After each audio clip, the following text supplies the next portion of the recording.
Hello and welcome back to Stephen King Month. Now, for those of you who have been on my channel for a while, I do this every 2 years where I take a look at Stephen King films and TV shows and miniseries and I talk about them. I review them, and yeah, that's what I do. In years past, I've just kind of been more sporadic about like which ones I choose, but this year is a little bit more focused on things that have kind of happened a lot recently. And so this year is a lot more focused, I feel, in terms of which films and TV shows and miniseries I am covering. And so, without further ado, let's talk about the first one for the month, The Mist. Directed by Frank Darabont in 2007, this is a film that is an adaptation of a short novella. When a father and his child go to the local grocery store, a mysterious mist rolls through. Nothing out of the ordinary for a Maine type of town, but it's what's in the mist that gets people into a little bit more trouble, as there are little creatures and tentacles and spiders and everything else that you could imagine inside of a mysterious mist that, well, is otherworldly. Frank Darabont is no stranger to Stephen King Month. In fact, he did The Green Mile, which is currently my most viewed Stephen King Month review. And it's all because I, said someone's name wrong. Not John Carvin, but Coffee. I get it. It's the joke on my channel. I get it. And Frank Darabont also is very famous for The Walking Dead a few years later. In fact, in this movie, you do get to see some familiar casts from the show inside of this movie. This movie kind of oddly uses a lot of handhelds and a lot of crash zooms and, the style of which you would see in things like The Office, make it like a sort of everyday thing. And then for the larger paranormal stuff, it doesn't necessarily do those. When it's more like people to people kind of interactions, it does more the sort of office style. But when you get to interacting with the mist itself and the creatures, not so much. Most of the action here is with the characters, and all of them do their parts pretty well. I do think, however, that the CGI is definitely dated for a lot of the creature effects. And so, what I would suggest, though, if you do actually go and watch this movie, is to actually watch the black and white cut that this film is also known for.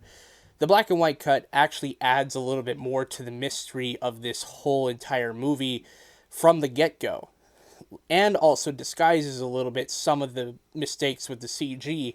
Sure, it's still a little bit of a CG sort of thing, but it works for its benefit, I feel. And for a black and white film, it actually works better.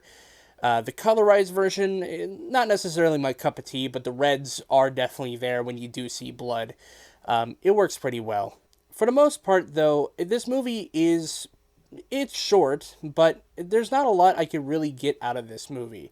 There is definitely a sort of like paranoia that comes with this, something unexpected and somewhat unexplained comes into town, and people start getting paranoid, and a lot of the human basic instincts of mob mentality start to really invade the grocery store. But I think what this movie ultimately deals with is an ultimate irony. What this movie is infamously known for is the twist, and it's a doozy. It's like one of the most depressing endings of any Stephen King, like anything, in recent memory. So at one point in the movie, the entire store gets kind of co-opted by this religious extremist and basically says that these people have been hiding the truth, and, these people deserve to die, they deserve to go outside, and basically force all these people to leave, and they manage to escape. They have a gun with them, and, they get into this car, they get out of there, but at some point, the car runs out of gas. And when that gets out of gas, there's creatures still in the mist, and they don't know if they'll ever survive. So what happens? Well, they all kind of die. Yeah, although there's only enough bullets for everyone except for one person. And it turns out to be the father of a kid that's in the car that has to deal with not only his kid, but also another woman, and, the two elderly people that are also in the car as well. And yeah, this this ending turns up to be a little bit more depressing when you find out this happens. Come on! Come on!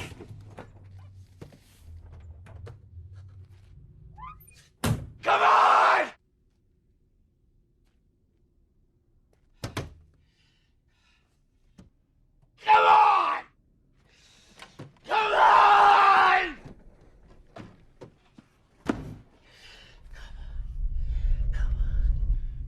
Come on, come on!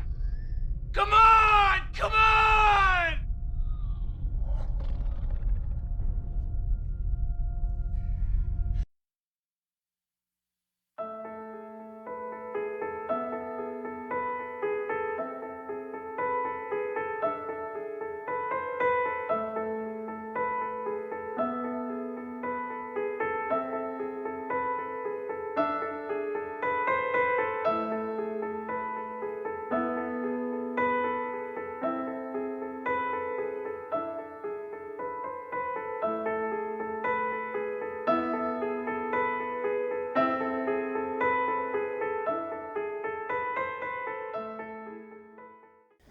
Honestly, whenever we talk about this particular movie, everyone wants to talk about the ending because the ending is the most impactful thing. Not only that, but what hits the nail on the head in terms of its weird irony is there's a character early on in the film that decides to go out and try to find help. And we assume that this character is dead. Turns out she's also part of the convoy that comes through uh, after the whole thing in the car happens. Yeah, it's really dark. It's a really dark little mini movie. And it's not necessarily perfect, but I do kind of enjoy it. Also, one thing too is that at the beginning of this movie, like the main character is like this painter for like books or something, and you could clearly see that it's like a reference to, the Dark Tower series and the Gunslinger. I thought that was kind of a funny little in joke with Stephen King, but And so anyway, The Mist is without a doubt a classic of Stephen King. It definitely deals in a lot of the paranoia that comes in with something as Lovecraftian-esque as just a mysterious mist that kind of comes out of nowhere.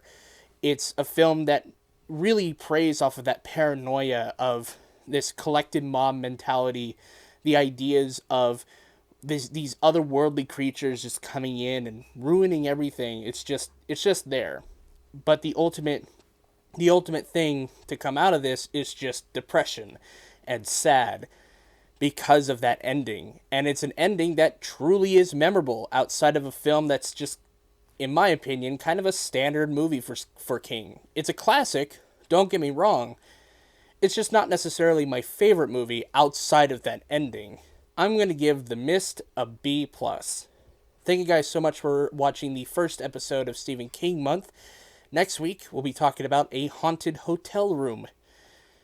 Let's talk about 1408 next week. Until then, I'll see you later. Peace.